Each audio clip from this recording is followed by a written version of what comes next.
Season 8, co-powered by Vival Glycerin, special partner Kuchira Small Appliances, Ayurvedic Olive Oil এবং Safed Detergent Powder. যে সমাজ একদিন তাকে দূরে ঠেলে দিয়েছিল, আজ তার কাঁধেই ন্যায় বিচারের ভার। প্রতিকূলতাকে জয় করে এক মেয়ে আজ সিভিল ইঞ্জিনিয়ার, আরেকটি মেয়ে দেশের জন্য করেছেন কত পদক জয়। এক মেয়ে আজ ঘুরে দাঁড়িয়েছে, মুছেছে মনের সকল ভয়। এই মেয়েরাই আরো অনেক মেয়ের অনুপ্রেরণা, সাহস এবং শক্তি। এদের গল্পেই জয়ের দিকে এগিয়ে যাবে আরো হাজার হাজার নারী। শুনবো তাদের গল্প। সবাইকে আমরা ওয়েলকাম জানাচ্ছি। আসুন প্লিজ।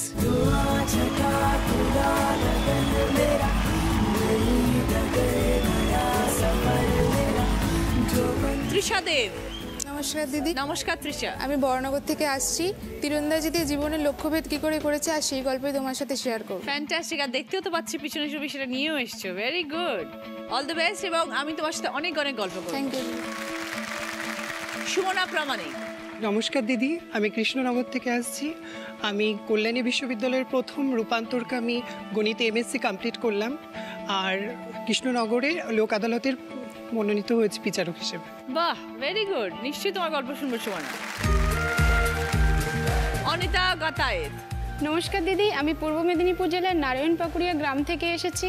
দিদি, আজ আমি একজন মেডিকেল রিপ্রেজেন্টেটিভ, কলকাতার একটি ফার্টিলিটি ক্লিনিকের আন্ডারে কাজ করছি। এখানে আসা দিদি আমার পক্ষে এত সহজ ছিল না, অনেক পথ অতিক্রম করে অনেক কষ্ট করে দিদি এসছি। আমি সেই ঘটনাগুলোই শোনাতে চাইছি। ঠিক আছে, শুনবো তোমার গল্প। আমরা তনুশ্রী মণ্ডলের কাছে যাব, কিন্তু আমরা দেখে নেব তনুশ্রী মণ্ডল কিভাবে এসছে এবং কোথা থেকে এসছে। আমরা কথা দিয়েছিলাম দিদি নাম্বার 1 সিজন 8 পৌঁছে যাবে দিদিদের কাছে। জি বাংলার অডিশন টিম পৌঁছে গিয়েছিল শালগাছে ঘেরা অরণ্য সুন্দরী ঝাড়গ্রামে। ঝাড়গ্রামের ঘোড়াধরা এলাকায় অরণ্য সুন্দরী মহাসংঘে ছিল অডিশন।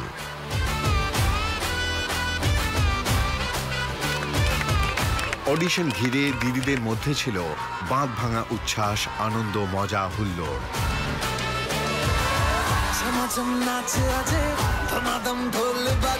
অডিশনের সঙ্গে সঙ্গেই হচ্ছিল মজার খেলা। দেখি কোন দিদি আজ সরাসরি আসছেন দিদি নাম্বার 1 এর মঞ্চে।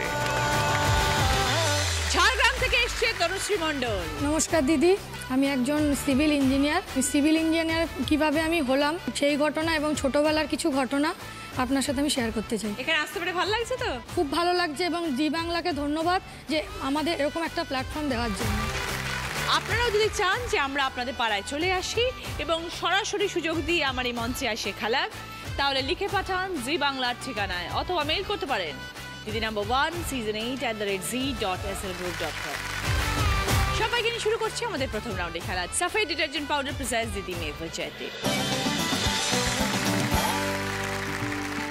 তৃষা, দিদি, তীরন্দাজি আর্চারি কবে থেকে শুরু হলো? দিদি, যখন আমার বয়স 8 বছর তখন মা আমাকে বাড়ির সামনে বসাকবাগান আর্চারি ক্লাব ছিল, সেখানে ভর্তি করে দেয়। আচ্ছা। এবং সেই থেকেই আমার জার্নি শুরু, এখনো পর্যন্ত সেই বয়স থেকে আমি কন্টিনিউ করছি। যখন শুরু করি নিজের জার্নি, তখন বাঁশের ধনুক দিয়ে শুরু করি। বাবার একটা প্রাইভেট ফার্মে চাকরি করতেন, 1200 টাকা মাইনে ছিল। তো বাবা আমাকে গাইড করতেন, অনেক কিছু বোঝাতেন, মাঠে নিয়ে যেতেন, সকালবেলা রানিং করতে নিয়ে যেতেন, অনেক কিছু করতেন। তো ডাল ভাত খেয়ে আমাদের হাসি খুশি চলে যেত, কারণ খেলাধুলায় সারাদিন আমাদের প্র্যাকটিসে যে পুষ্টিকর খাদ্য দরকার সেটা হয়তো আমি পেতাম না, কিন্তু পেট ভরে মা খাওয়ার কোনো দিন অভাব রাখেনি। তো মা টিউশনই করতেন, কারণ ওই অল্প টাকায় সংসার চলতো না। তারপরে 2004 আর 2005-এ আমি সাব জুনিয়র ন্যাশনাল চ্যাম্পিয়ন হই।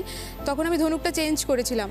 একটা গভর্নমেন্টের 75-25 অফার দিয়েছিল, স্কিম এসেছিল, তাতে 25% পে করে আমি একটা রিকার্ভ ধনুক কিনে, যেটা অলিম্পিকে আছে।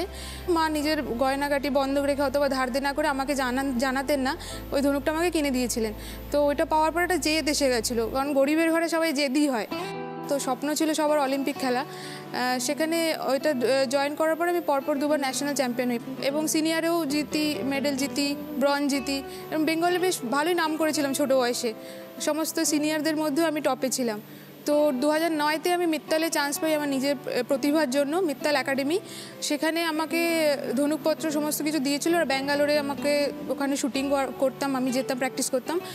আর স্টাইফেন দিত 3,500 টাকা করে মাসে মাসে। তার আগে আমাদের কোনো ব্যাঙ্ক ব্যালেন্স ছিল না, সেই সময় ব্যাঙ্ক এখন প্রথম খুলি। আমি দেখতাম যে পাঞ্জাব থেকে বেশ ভালো ভালো মেয়েরা উঠে আসছে, তো আমি পাঞ্জাবে চলে যাই। সেখানে আমি উঠে পড়ে ওখানে গিয়ে শুরু করি কম্পিটিশান। 1 বছর কোনো রেজাল্ট আসে না, কিন্তু তারপরে 2012-তে আমি university, all India university champion হই, এবং 2013-তে প্রথমবার ওয়ার্ল্ড কাপে যাই, সিলেক্ট হয়ে, এবং সেখানে ব্রঞ্জ মেডেল জিতি। 2014-তে এশিয়াডে যাই দিদি, ইঞ্চিয়নে কোরিয়াতে হয়েছিল, সেখানে 2টো ব্রঞ্জ জিতি। আমি প্রথম ভারতীয় মহিলা, এখনো পর্যন্ত কেউ ব্যক্তিগত ইভেন্টে মেডেল পায়নি।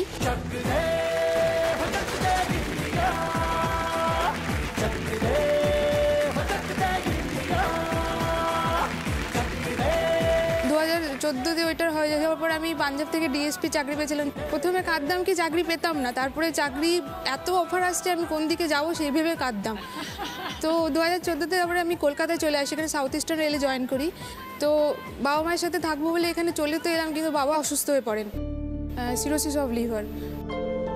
যখন আমি মেডেল পেয়েছিলাম এশিয়াডে, যখন বাড়িতে সাংবাদিক এসেছিলো, তখন বাবা বলেছিল আমার ব্রঞ্জ না, মেয়ে গোল্ড পেলে ভালো হতো আর কি, ভালো লাগতো। সেই বাবার একটা ইচ্ছা ওই মাথায় ছিল কি উনি গোল্ড চেয়েছেন। তো 2016-তে বাবা আরও অসুস্থ মারা যান ফেব্রুয়ারি মাসে। তো তারপরে আর কি আরও ভেঙে পড়ি আমি।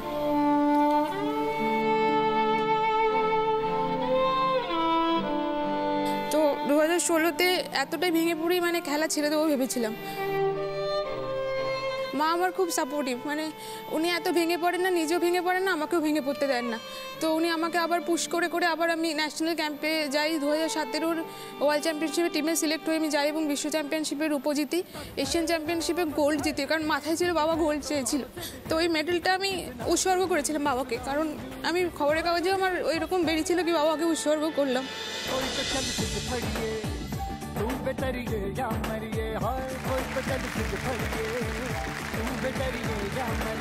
তারপরে 2018-তে ওয়ার্ল্ড কাপে, রিসেন্টলি ওয়ার্ল্ড কাপ হয়েছে, সেখানে 1 পয়েন্টের জন্য আমরা দলগত বিভাগের উপজিতি, এবং এইভাবে আমি কন্টিনিউ করছি, আগামী দিনে আরও কন্টিনিউ করব। তো বাঁশের ধনুক দিয়ে শুরু করেছিল তৃষা পথ। হ্যাঁ, সেখান থেকে তুমি প্রথম ভারতীয় মহিলা যে তুমি ব্রোঞ্জ নিয়ে এসছো এশিয়ান গেমসে। হ্যাঁ, ব্যক্তিগত ইভেন্টে প্রথম পাই আমি, আর কেউ এখনো পাইনি। তোমার যে জার্নিটা তৃষা, একটা বাঙালি মেয়ে হয়ে আজ তুমি বিশ্ব দরবারে পৌঁছে গেছো, হাজার হাজার লাখো লাখো লোক, এত স্পোর্টস ওমেন থাকে যারা এই কাজের সাথে যুক্ত, যারা এই খেলার সাথে যুক্ত, কিন্তু তুমি আজকে সেটা প্রুফ করে দিয়েছো যে একজন বাঙালি মেয়ে কোন জায়গায় পৌঁছতে পারে, শুধু বাবা মার স্বপ্ন রক্ষা করার ক্ষেত্রে এবং নিজের স্বপ্ন রক্ষা করার ক্ষেত্রে। Hats off. এরপর আর কি স্বপ্ন আছে তোমার তৃষা? সবাই জিজ্ঞাসা করে তোমার আদর্শকে। আমার লাইফে সবসময় আমার আদর্শ বলে আমি কোনো প্লেয়ারের নাম করি না, আমি সবসময় মায়ের নাম করেছি, কারণ আমি বলতাম কি মায়ের যা স্বপ্ন সেটা পূরণ করাই আমার আদর্শ, আমার নিজের কোনো স্বপ্ন বলে সেরকম কিছু নেই। মা আমাকে স্বপ্ন দেখতে শিখিয়েছে, তবেই তো আমি স্বপ্নটা আগে দেখছি, তার স্বপ্নটাই তো আমার স্বপ্ন। সুতরাং ওইভাবেই আমি এগিয়ে গেছি, আর আগেও এগিয়ে যেতে চাই। তোমার মেডেল নিয়ে এসছো নিশ্চয়ই? হ্যাঁ, আমি এনেছি। আমাদেরকে দেখাও একটু। এটা হচ্ছে ওয়ার্ল্ড চ্যাম্পিয়নশিপ, দেখতেও কি সুন্দর, ওয়ার্ল্ড আছে, ফ্যান্টাস্টিক, দারুণ সুন্দর। আচ্ছা, এবার এটা বলো। এটা এশিয়ান গেমসের জোড়া ব্রোঞ্জ। Very good. এটা ধরতে পারাটাও আমাদের জন্য গর্বের ব্যাপার, এবং স্পেশালি তুমি আমাদের পশ্চিম বাংলার মেয়ে, সব থেকে প্রাউড আমরা সেই জন্য। Very good. এটা এশিয়ান চ্যাম্পিয়নশিপের, বাহ, গোল্ড। Very good. 2017 ঢাকায় হয়েছে। Very good.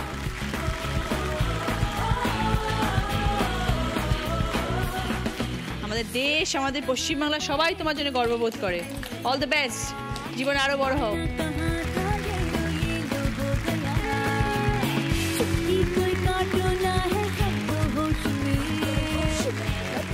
আজকে তোমার সরঞ্জাম তোমার সাথে রয়েছে, হ্যাঁ? আজকে তোমার তীরন্দাজি কিন্তু আমরা এখানে দেখবো। অবশ্যই অবশ্যই। এবার আমরা দেখবো কি খেলা আছে। খেলাটা হচ্ছে হাতে গ্লাভস পরিয়ে দেবো। গ্লাভস পরে এখানে দেখো বিভিন্ন রকমের ডেকোরেটিভ হাঁড়ি রয়েছে। 3টে করে হাঁড়ির স্ট্যাক বানাতে হবে, আগে বড়, তারপর মাঝারি, তারপরে ছোট। 3টে হাঁড়ি মানে 3 রকম সাইজে 3 রকমের হাঁড়ি। লাল 3টে ম্যাট রয়েছে, 3টে ম্যাটের মধ্যে 3টে স্ট্যাক করবে। সব থেকে আগে শেষ করবে সে 20 পয়েন্ট, 15 পয়েন্ট, 10 পয়েন্ট, 5 পয়েন্ট, সময় অনুযায়ী। প্রথমে খেলতে আসছে তৃষা।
তুমি রূপান্তরিত নারী।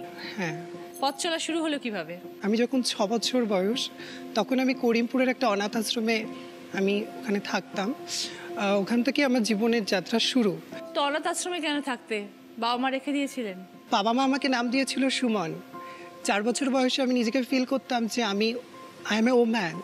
আচ্ছা, 6 বছর বয়স যখন আমি আস্তে আস্তে বড় হচ্ছি, এটুকু তো বুঝতে পারতাম আমার মাকে অনেক কথা শুনতে হতো। কিন্তু তখন তো তুমি সুমনে বড্ড ছোট, তখন তোমার মধ্যে কি এমন ব্যাপার থাকতো যে বাবা মাকে কথা শুনতে হতো? আমার মেয়েলি আচরণ, আমি পুতুল খেলতাম, আমি গামছা দিয়ে চুল করতাম, মানে এই মেয়েলি আচরণগুলোর জন্য আমার বাবা মাকে অনেক রকমের কথা শুনতে হতো। তো তার জন্য আমি আমার মাকে কখনো দোষ দিই না, আমি আমার মাকে প্রচণ্ড আজও ভালোবাসি। তারপরে মাধ্যমিকে ভালো রেজাল্ট করি, তারপরে আমি হোম থেকে চলে আসি, হোমে আর রাখে না, মেয়াদ শেষ। তো তখন আমি বাড়িতে এসে সায়েন্স নিয়ে কৃষ্ণনগরের বিজয়লালে আমি ভর্তি হই সায়েন্স নিয়ে। আমার একটা টাইমে হলো কি, আমি বাড়িতেও থাকতে পারলাম না, কৃষ্ণনগরে আমি ভাড়া বাড়িতে থাকি, এখনও ভাড়া থাকি। তো বাবা মা তোমায় ছেড়ে দিল কি? হ্যাঁ, বাবা মা একটা টাইমে আমার চোখে কাজল লাগানো, ঠোঁটে লিপস্টিক লাগানো, এটা আমার বাবা মা মেনে নিতে পারেনি। কারণ আমার বাবা মাও তো সেই সমাজেরই একজন মানুষ, তাতে আমি আমার বাবা মাকে দোষারোপ করছি না একটুও। আমাকে সমাজ একটা জিনিস বুঝিয়েছিল, আমি অস্পৃশ্য, আমি মানুষ নই। মানুষকে বিচার করা উচিত তার যোগ্যতা, তার গুণ দেখে। সেই সময় অর্থনৈতিকভাবে আমি প্রচণ্ড দুর্বল, নিজের লেখাপড়া করব কি করে। আমার এখানকার একজন অধ্যাপক, তিনি আমেরিকার অ্যানি দত্ত, উনি আমায় সেই সময় অনেক হেল্প করেছিলেন, আমার বই কিনে দিয়েছিলেন, অনেক হেল্প করেছিলেন অ্যানি। ওনার জন্য আমি গ্র্যাজুয়েশনটা কমপ্লিট করি। আফটার দ্যাট ইউনিভার্সিটিতে এমএসসিতে ভর্তি হয় কল্যাণী বিশ্ববিদ্যালয়ে প্রথম রূপান্তরকামী ছাত্রী হিসেবে। এবং এর জন্য সবথেকে যে মানুষটার খুবই অবদান, তিনি হলেন ডক্টর মানবী বন্দ্যোপাধ্যায়। তাকে আমি এখান থেকে অনেক ভালোবাসা এবং শ্রদ্ধা জানাচ্ছি। আজ মানবী বন্দ্যোপাধ্যায় আমার ইন্সপিরেশন। তো মানবীদির সাথে যোগাযোগ করি। মানবীদি সত্যি একজন এত অনেস্ট মানুষ, আমাকে সেই রাস্তা দেখায় পড়াশোনার, আমি যেন আরও পড়াশোনা করে এগিয়ে যেতে পারি। তিনি আমার এক পথপ্রদর্শক। এবং রাজ্যপালের কাছ থেকে আমি গত মাসে আমি গোল্ড মেডেল পেয়েছি রূপান্তরকামীদের জন্য। একটা বড় দরজা খুলেছে পড়াশোনার, যেখানে রূপান্তরকামীরা কল্যাণী বিশ্ববিদ্যালয়ে এমএসসি বা এমএ করতে পারবে। তো এটা আমার কাছে সত্যি একটা বিশাল অ্যাচিভমেন্ট। তারপরে আমি লোক আদালতের বিচারক হিসেবে মনোনীত হলাম, সেটাও একটা অ্যাচিভমেন্ট ছিল। এবং তারপরে আজকে আমি তোমার সাথে স্ক্রিন শেয়ার করছি, এটা আমার ভীষণ বড় পাওয়া। Thank you Sumana. এমনি তো মূলত কাজটা কি? বিভিন্ন ধরনের ছোট কেসগুলো হয়, সেগুলো দেখা। এটা কিন্তু একটা সোশ্যাল ওয়ার্ক ফর ট্রান্সজেন্ডার পিপলদের অ্যাওয়ারনেসের জন্য, যে সমাজে বিভিন্ন যে হেনস্থা হতে হচ্ছে ট্রান্সজেন্ডারদের, এটার জন্য একটা অনারেরিয়াম দেওয়া হয়। এটাই। এরপর আর কি স্বপ্ন আছে? আমি একটা স্কুল বানাতে চাই রূপান্তরকামীদের জন্য। তুমি জীবনে আরো এগিয়ে যাও সুমনা, এই আমি কামনা করি। এবং এটাও চাইবো যেন তোমার বাবা মা তোমার পাশে সবসময় থাকে। 100 বার। ভালো থেকো Sumana. All my good wishes to you.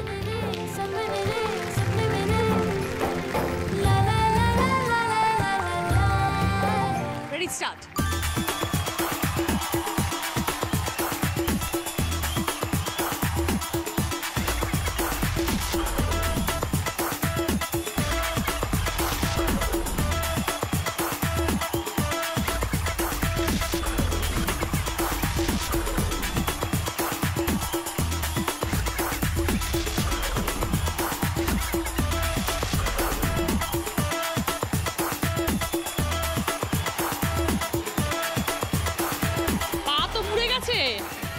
পাটা সোজা করো, পা তো বেঁকে গেছে।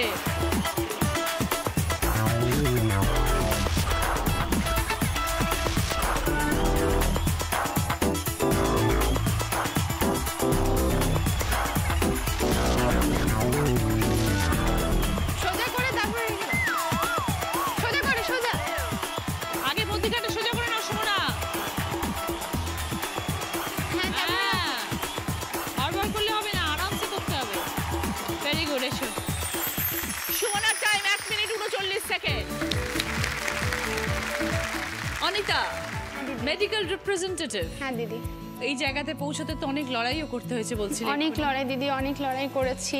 সেটা বলতে গেলে দিদি আপনাকে একটু আমার ব্যাকগ্রাউন্ড কিছু বলতে হবে। আমার বাবা বাঙালি, আমার মা দক্ষিণ ভারতীয়, মানে অন্ধ্রপ্রদেশের আমার মা। বাবার যে ফ্যামিলিরা আছেন এবং আরও যারা, ওরা দিদি আমাদেরকে মেনে নিতে পারেনি। তারপর ওরই মধ্যে বাবার অসুখ করেন, সেটা নিয়ে বাবার সমস্ত ট্রিটমেন্টটা মাই করাচ্ছিলেন এক এক করে গয়না বিক্রি করে, কারণ আমাদের আর্থিক অবস্থা সেরকম ছিল না। বাবার কিডনি প্রবলেম হয়েছিল, তো বাবাকে পিজি হসপিটালে নিয়ে যাওয়া, মানে বাবার A to Z মাই করতেন, ওরা কেউই বাবার সেবা করেনি। তারপর দিদি বাবা 2003-এ হঠাৎ মারা যান।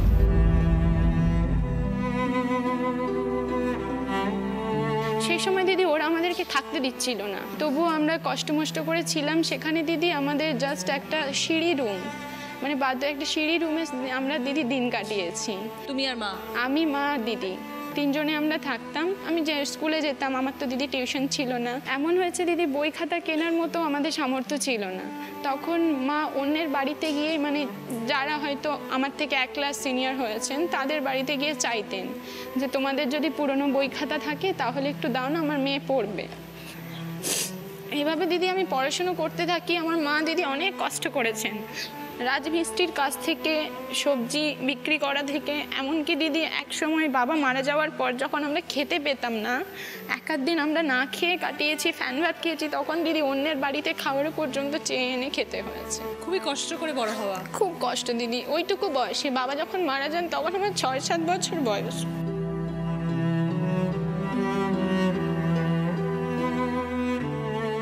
দিদি হাল ছাড়িনি। আমি হাই স্কুলে ভর্তি হলাম, পড়াশুনো করছি। যখন দিদি আমি ক্লাস 9-এ উঠলাম, তখন আমি টিউশন পড়াতে শুরু করলাম আমার বাড়িতেই। 2015-তে আমি উচ্চ মাধ্যমিক দিয়েছি এবং রেজাল্টও ভালোই এসছে। ওরই মাঝখানে দিদি আমি অসুস্থ হয়ে পড়ি। আমি হসপিটালে অ্যাডমিট হতে হয়েছিল। কেন, তোমার কি হতো প্রবলেম? আমার দিদি হঠাৎ করে মানে প্রচণ্ড কাশি হচ্ছে, জ্বর হচ্ছে, আর এত বডি পেন, আমি না বসতে পারছি, না শুতে পারছি, না কিছু খেতে পারছি। অনেক কিছু টেস্ট করার পরে জানতে পারলেন যে আমার লাংস প্রবলেম হয়ে গেছে। 3-3.5 মাস অ্যাডমিট ছিলাম। আমার দিদি অপারেশন হয়েছে, মানে লাংসে জল জমে গিয়েছিল, সেটা যার জন্য আমার এত বেশি কষ্ট হচ্ছিল। কিন্তু এগুলো তো তোমার অনেক ব্যয়সাপেক্ষ, পয়সা করি তো প্রচুর খরচা হয়েছে এতদিন ধরে হাসপাতালে থাকা। সরকারি হসপিটালে ছিলাম দিদি, এবং সাথে ওই সময় আমার মা কিছু ধার দেনা করেছিলেন।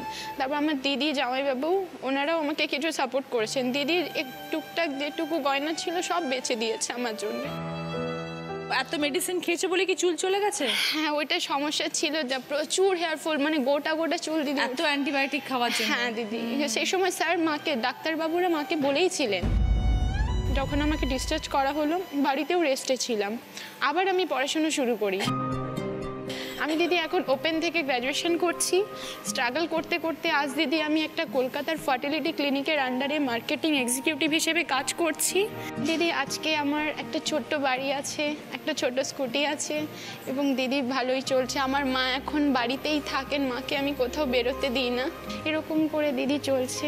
এরমভাবে জীবনে এগোতে হবে, চোখের জল একদম ফেলবে না।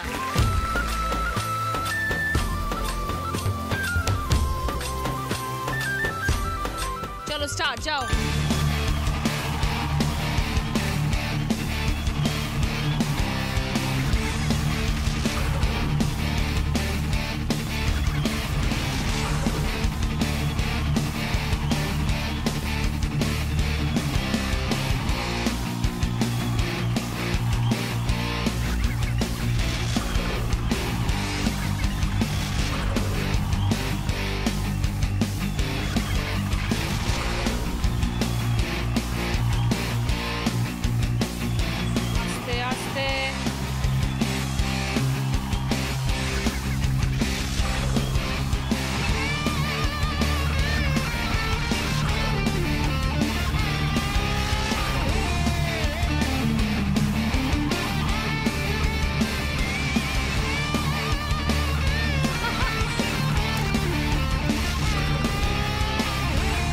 মধ্যখানটাকে সোজা করো।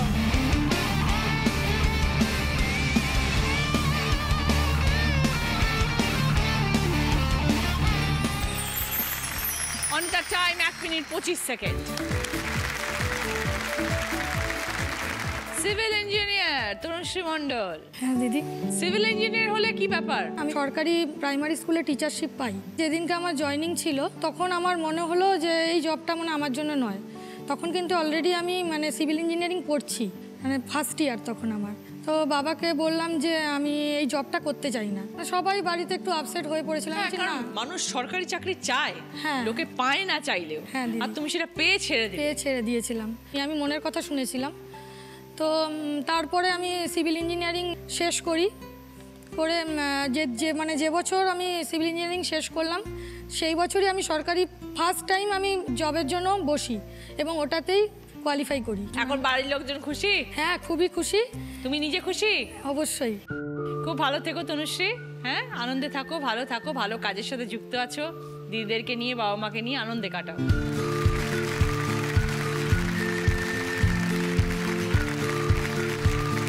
রেডি, স্টার্ট, যাও।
রাউন্ডে ফার্স্ট পজিশনে আছে তৃষা 20 পয়েন্টস, সেকেন্ড পজিশনে আছে অনিতা 15 পয়েন্টস, থার্ড পজিশনে আছে সুমনা 10 পয়েন্টস, ফোর্থ পজিশনে আছে তনুশ্রী 5 পয়েন্টস। তৃষার পছন্দ পুষ্পা ফার্নিচার তরফ থেকে সোফা। পুষ্পা ফার্নিচার যত্নে থাকুক সবকিছু। অনিতার পছন্দ রুটি মেকার, সুমনার পছন্দ ওটিজি, তনুশ্রীর পছন্দ গার্মেন্ট স্টিমার। এই রাউন্ডে হাই স্কোরার তৃষা। তৃষার জন্য সাফেদ ডিটারজেন্ট পাউডারের তরফ থেকে গিফট হ্যাম্পার। সকলের জন্য ভদ্রেশ্বর লাল বাবা রাইসের তরফ থেকে বাসমতি চাল। এই রাউন্ডের হাই স্কোরার তৃষা। তৃষা, তোমার জন্য একটা বোনাস গেম আছে এবং সেটা যদি পারো খেলতে তাহলে বোনাস একটা গিফট আছে, 190 লিটারের ডাবল ডোর ফ্রিজ। দেখো তৃষা, টিফিন ডাব্বা সাজাতে হবে, ঢাকনা লাগাবে, বন্ধ করবে পুরোটা, দুটো সেট করতে হবে, সময় 15 সেকেন্ডস। ওখানে দেখো, রেডি, টাইম স্টার্টস নাও।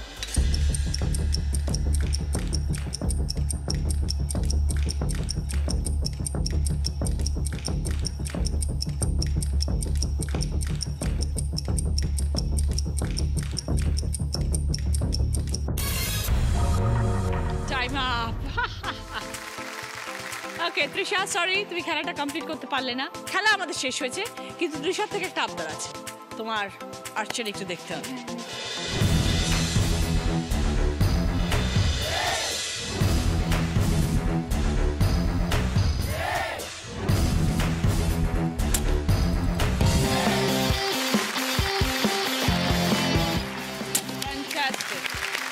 তুমি আর একটু তীর লাগাও দেখি। দেখো তুমি তো ধরে, তুমি তো টানবে আর আমি শুধু মাইম করবো যে আমি এরকম ধরে আছি, আমি অর্জুন হয়ে যাচ্ছি।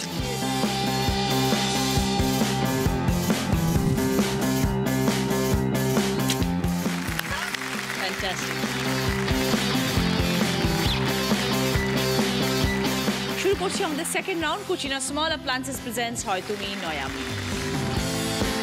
আজকের আমাদের স্পেশাল গেস্ট রাঘব দা। Thank you. সিজন 8-এ এত সুন্দর একটা সেট এবং এই অনুষ্ঠানের জনপ্রিয়তা দিনে দিনে সারা পৃথিবী জুড়ে এত বেড়েছে যে জাস্ট বলাই নেই, আর বলার কিছু কথাই নেই, এবং এত সুন্দর একটা অনুষ্ঠান, খুব ভালো লাগছে এসে। Thank you. প্রথম প্রশ্ন সঠিক উত্তর দিলে গিফট পাবে হচ্ছে আদি অক্ষয়ন কোম্পানি তরফ থেকে শাড়ি।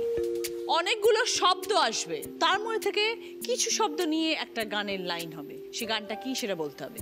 ওকে, আমি বলার পর বাজে।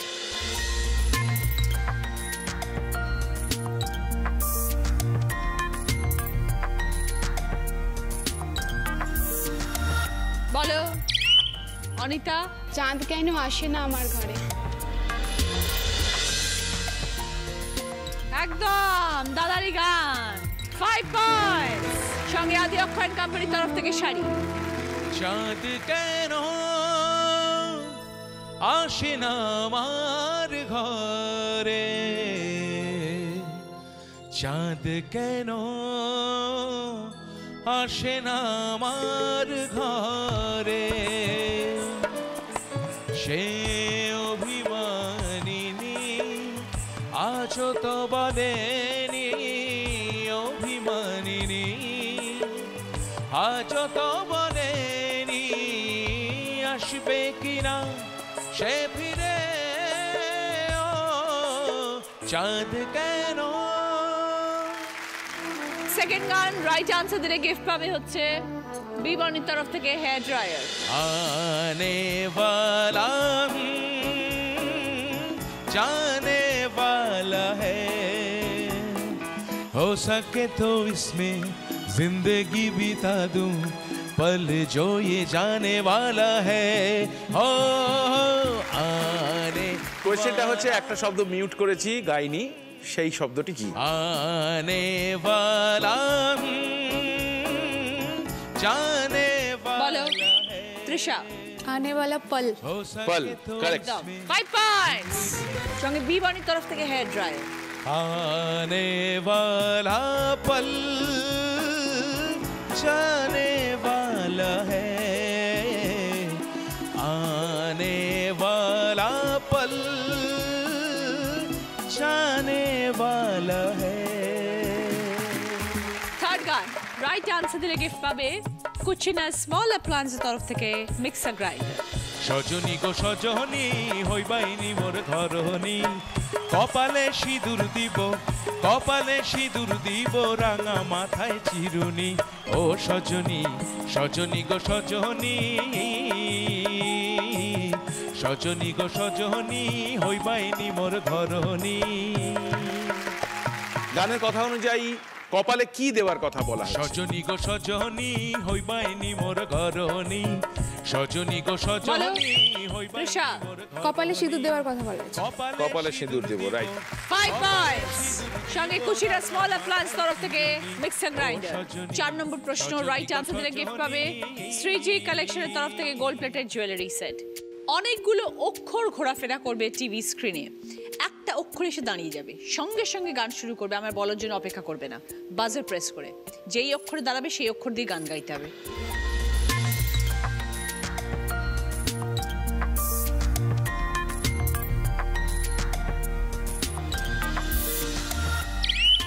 তৃষা।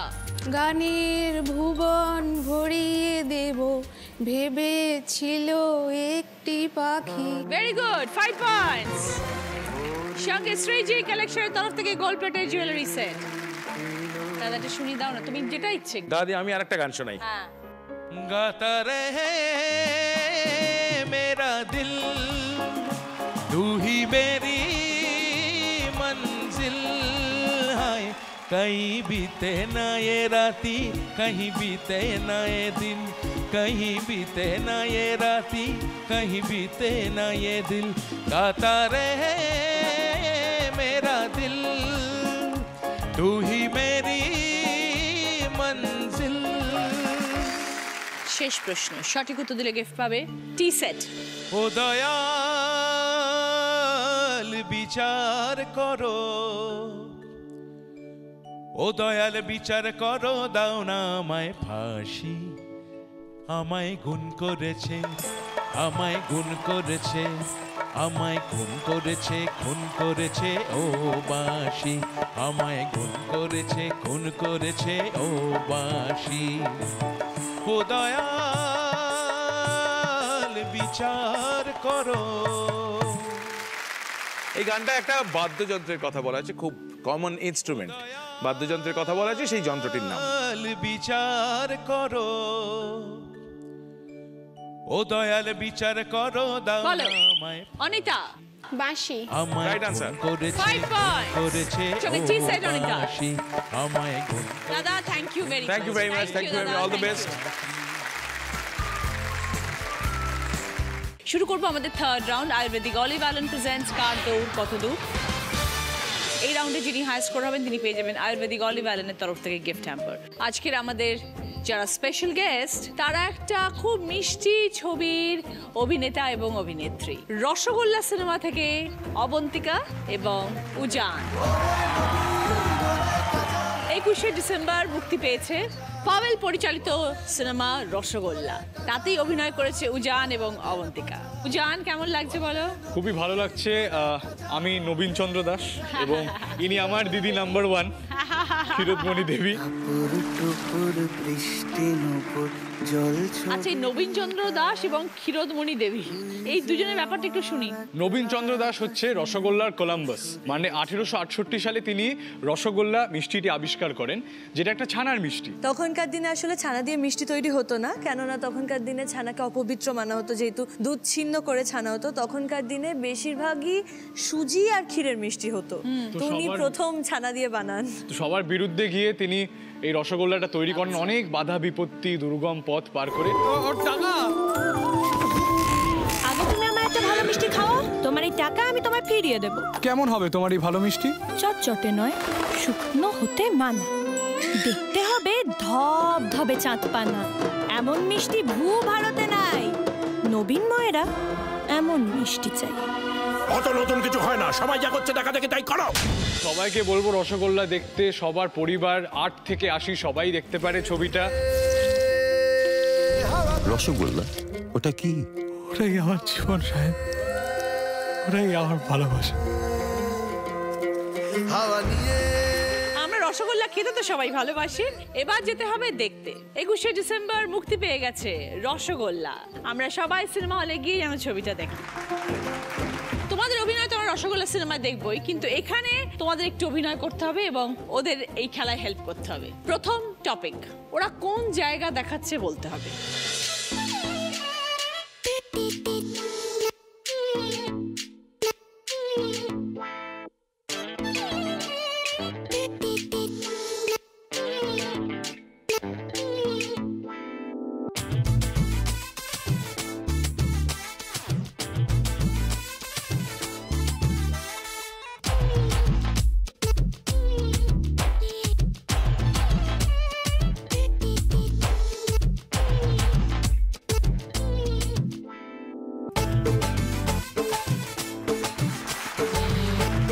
বলো। তৃষা। মিষ্টির দোকান। 5 পয়েন্টস। সেকেন্ড টপিক,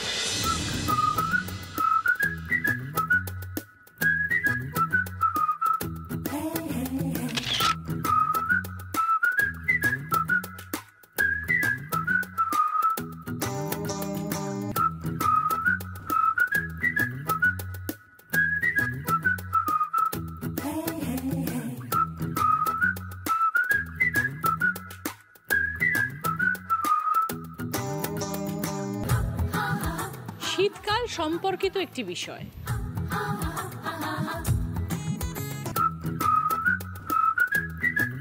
বলো। Trisha. Picnic. 5 points. Third topic,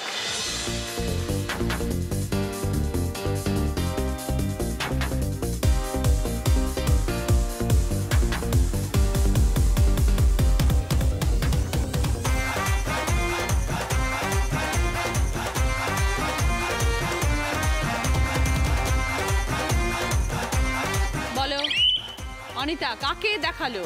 মাদারি। 5 পয়েন্টস। 4 নম্বর টপিক, একটি বিশেষ স্থান।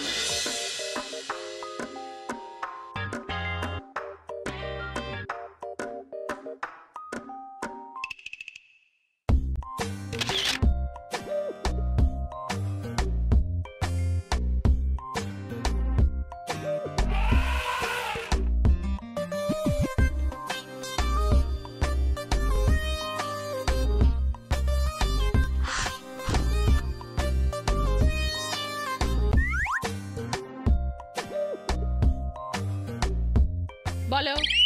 সুবর্ণা। চিড়িয়াখানা। 5 পয়েন্টস। শেষ টপিক, কি খাবার দেখাচ্ছে দেখো।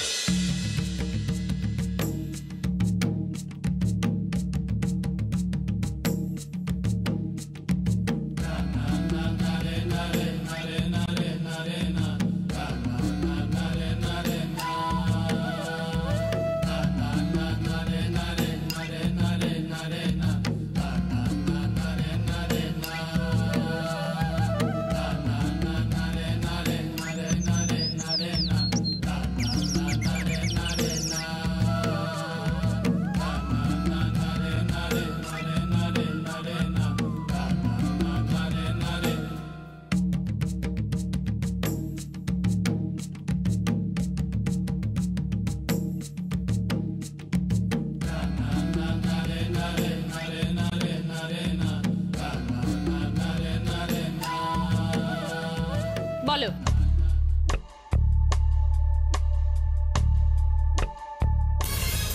Time up. রাইট আনসার ছিল খেজুরের রস। ও উঠলো, হাঁড়িটা বেঁধে নেমে এসে ঘুমিয়ে পড়লো। এবং খেজুরের রস কিন্তু রাত্রে বাঁধলে সকালবেলা পাওয়া যায়, আর তাই জন্যই ও দেখালো যে ও নেমে এসে শুয়ে পড়েছিল, আবার সকালবেলা উঠে ওর তুললো। সেটা হচ্ছে ক্লু। অবন্তিকা এবং ওজান, থ্যাংক ইউ এখানে আসার জন্যে, আমাদের সাথে কিছু সময় কাটানোর জন্য, এবং রসগোল্লার জন্য অনেক অনেক শুভেচ্ছা।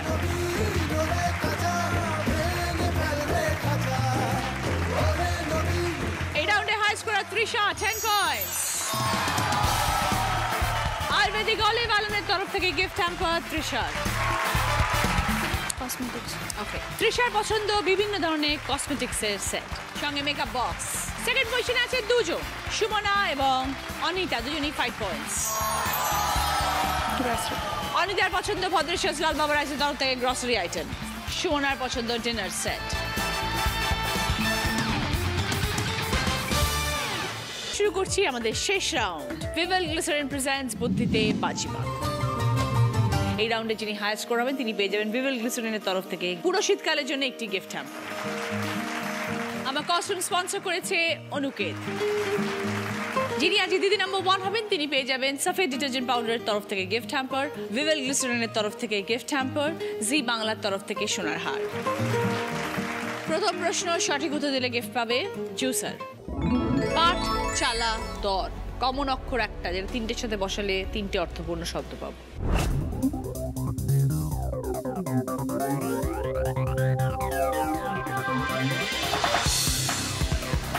এবার বলো অনিতা। কপাট, চালাক, কদর, ক হবে ওয়ার্ডটা। রাইট আনসার 20 পয়েন্টস, সঙ্গে জুসার। সেকেন্ড প্রশ্ন রাইট আনসার দিলে গিফট পাবে ওয়াফেল মেকার। ডান দিকের ছবির সাথে বাঁ দিকের কোন ছবির মিল আছে?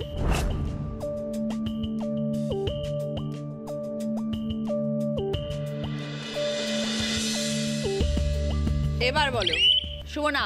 কাঁঠাল। -10।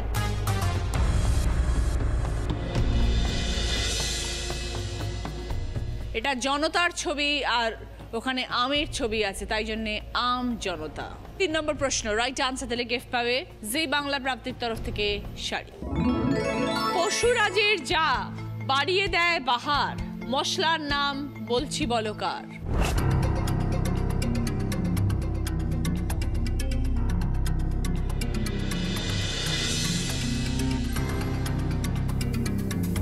এবার বলো তৃষা। কেশর। বোঝাও। পশুরাজের কেশর বাড়িয়ে দেয় বাহার, আর মশলার নামে আমরা কেশরী মেথির কথা জানি। 20 পয়েন্টস, সঙ্গে জি বাংলা প্রাপ্তির তরফ থেকে শাড়ি। 4 নম্বর প্রশ্নে যাচ্ছি, রাইট আনসার দিলে গিফট পাবে 4 বার্নার গ্যাস ওভেন। ওপর নিচের ক্লু, চিকেন, মাটন, আলু ও পাই, বাদশাহী খাবার খাই। পাশাপাশি ক্লু, বাজলো পাড়ায় সানাই যখন, শীতে অনেক নিমন্ত্রণ।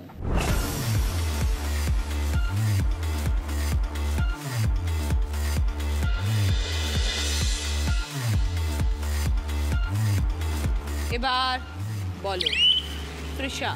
ওপর নিচে হলো বিরিয়ানি আর পাশাপাশি হলো বিয়ে বাড়ি। 20 পয়েন্টস, সঙ্গে 4 বার্নার গ্যাস ওভেন। 5 নম্বর প্রশ্ন রাইট আনসার দিলে গিফট পাবে 6.2 কেজিজ এ ওয়াশিং মেশিন। শেষ প্রশ্ন 30 পয়েন্টস এর আনসার, ভুল করলে -20। ছবিটা ক্লু, শূন্য স্থান পূরণ করো। 4টে শব্দে উত্তর।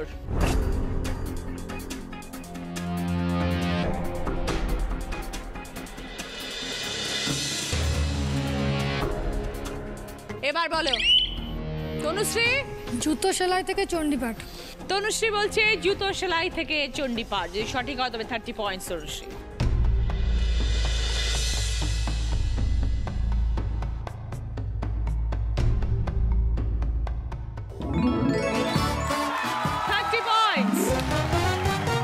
সঙ্গে 6.2 কেজিজ এর ওয়াশিং মেশিন। আজকে দিদি নাম্বার 1 হয়েছে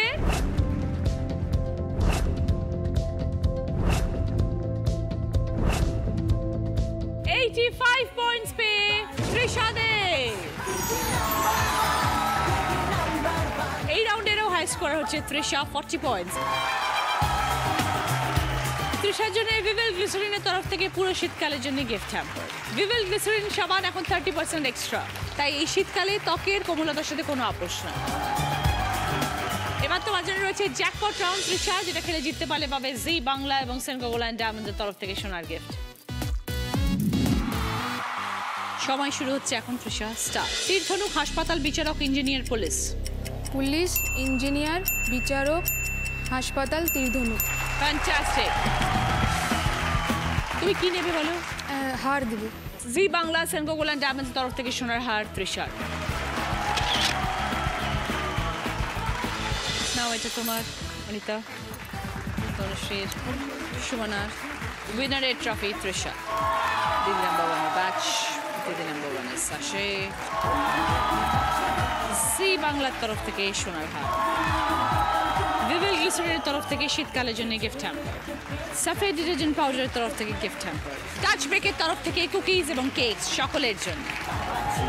বাঞ্ছারামের তরফ থেকে মিষ্টির গিফট হ্যাম্পার, মিষ্টি মানেই বাঞ্ছারাম।